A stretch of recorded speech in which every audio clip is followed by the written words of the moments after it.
ngayon magbasa ko og story para sa inyo. So, kilala ba ninyo si Snow White?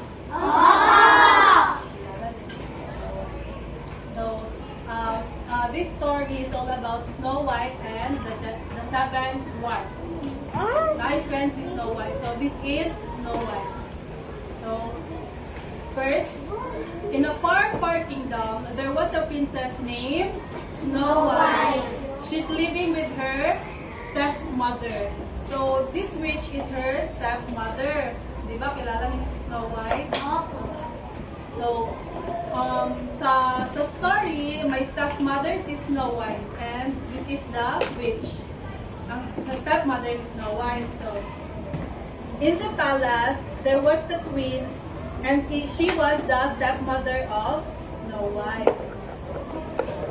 So, the stepmother asked to the mirror who is the most beautiful woman in the kingdom.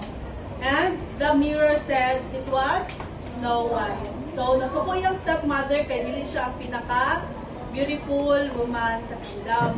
So, naa siya gisubo na huntsman. Oo, mga ngaso, tama. Para kwaon si Snow White and paton sa forest. Kaya para kwaon ang heart ni Snow White. Tama. So, ang huntsman nag-adto sa gisginan ni si Snow White na Snow White, your stepmother asked you to pick some wild flowers for the kingdom. So, nag-adto si Snow White sa forest para mag-pick up flowers. Pero, wala ka mo si Snow White na it was a plan by her stepmother to kill her. Para patayin siya. So, pero ang huntsman is na-konsensya. And he said to Snow White that it was a plan of her stepmother to kill her. So, he said that, princess, you should run away because your stepmother asked me to kill you.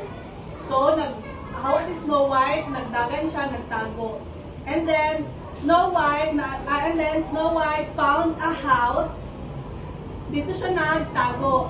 Tapos napansin niya na may mga small na chairs, small na beds dito. And wala siya, ingon siya na mga young daw dito para sa inyo mga bata. Pero wala ka ba si Snow White na ang naka-start dito is ang seven dwarfs. Tapos napansin ni Snow White na hugaw ilang balay, so gilimpyuhan ni Snow White. So, ang seven dwarf is named by Doc. This is Doc. This is Grumpy. This is Sleepy. No, this is Happy. This is Sneezy. Tapos, si Bashful and si Dopey. Wala siya. Ano si Snow White dito? Pag abot niya is nakatulog si Snow White, diba, sa ilang balay. Pag mata niya is naana ang mga seven dwarfs. Naana ang seven dwarfs sa iyahang atubangan. And then, yang gias ang mga, siya gias siya sa seven dwarfs is nag-usas ni Snow White dito. Pero, nagtago lang ni Snow White dito.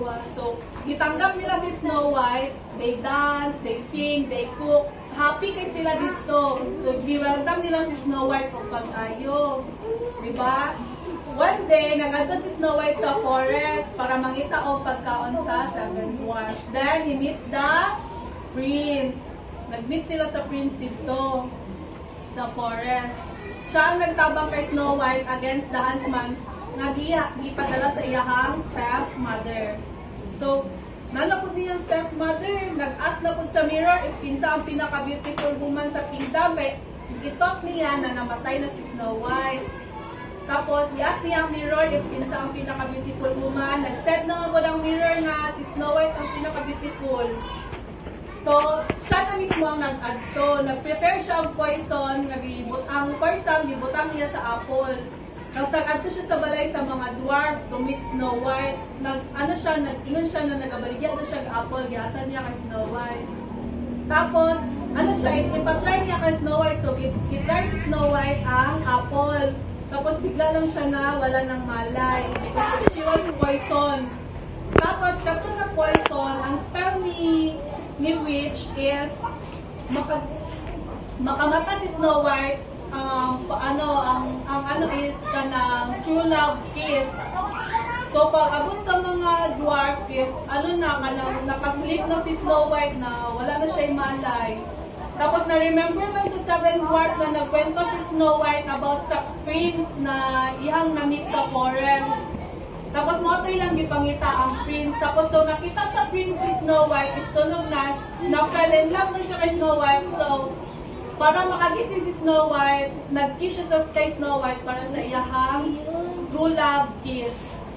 And the end of the story, they meet tapos nag-live sila og happily ever after. Mao na ang story ni Snow White with the 7 dwarfs. Thank you. Mao lang to. Kabalo na mo kung kinsa Snow White. Kabalo na mo kinsa ang 7 dwarfs. Mao lang to. Salamat.